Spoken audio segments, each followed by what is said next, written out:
Fasting for a day can be pretty difficult, but imagine fasting for a whole month. If you've ever wondered how much fasting changes your personal growth journey, then this video is for you. Don't get me wrong, fasting does wonders for your body and physical health, but this video is going to focus on the hidden benefits of fasting, those mental and emotional benefits that you don't quite see after one day. Having just finished the month of Ramadan and having fasted during Ramadan for over a decade, I've learned so many things over the years. And again, it stretches beyond just physical benefits.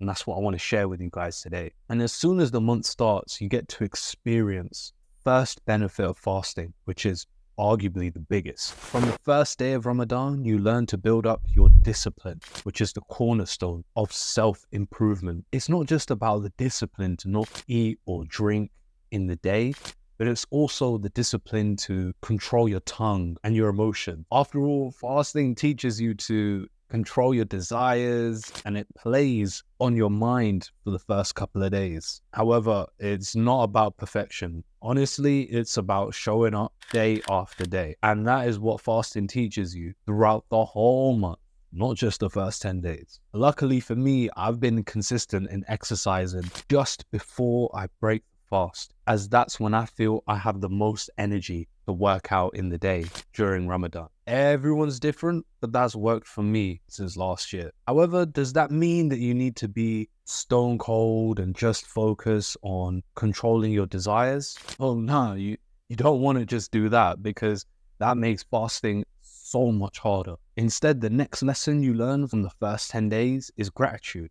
Being grateful for the small things in life, like access to food, drink, and shelter, becomes even more obvious when you start fasting. And honestly, it humbles you every single day when you fast. When your stomach rumbles and you get closer to breaking that fast, especially in the final hour, those feelings of gratitude just amplify as you realize that those less fortunate than us just don't have the privileges that we have in the West. And although you've learned these two lessons during the first 10 days, the middle 10 days are just as important, because it teaches you a lot about endurance and keeping the momentum of those first 10 days going. In fact, after those first 10 days, your endurance gets tested physically and spiritually. I've learned that you trust the process, and each fast teaches you to be patient with yourself and with others who may distract or irritate you. 10 days in, your body is physically adjusted to the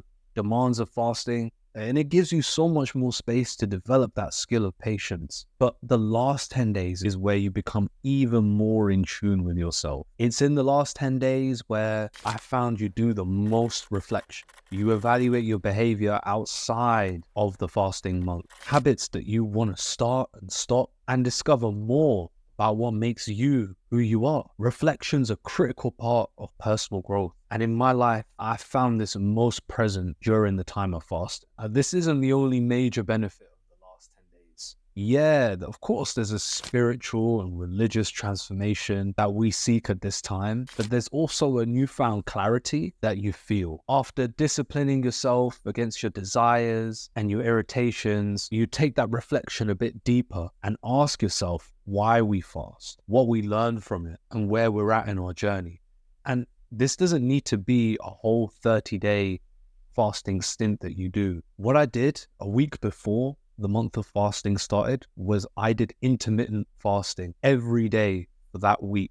So I wouldn't eat anything, but I would drink water and coffee. Of course, you can't drink or eat during the daytime during the month of Ramadan, but I would not eat anything until after lunch. And honestly, my stomach was still rumbling like mad. It was still difficult, even with water and coffee. But you learn a lot about why you fast. Again, disciplining yourself, humbling yourself, feeling gracious for what you have. And it's so often that you just take for granted what you have at your disposal. Again, whether that's roof over your head, which I'm lucky to have, whether that's food on the table and drink, and it is really humbling. Also, I like to view Ramadan, or really any point that I fast, as almost like a checkpoint in my journey. What emotions am I commonly experiencing? Do I feel agitated? Do I feel irritated? How tired do I feel? What's my energy like at different points in the day?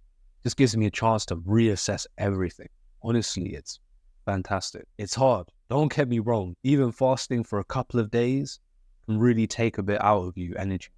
But once you've gone through that experience, really does change you for the better. So from my experience, that's what happens to you when you fast for a month. However, you may be wondering how you can carry the benefits of fasting forward on in your personal growth journey. Well, click on this video right here to discover how I've been able to do just that, become more self-aware, and grow faster in my self-improvement journey. And I'll see you over there. Remember, every step, no matter how big or small, is progress.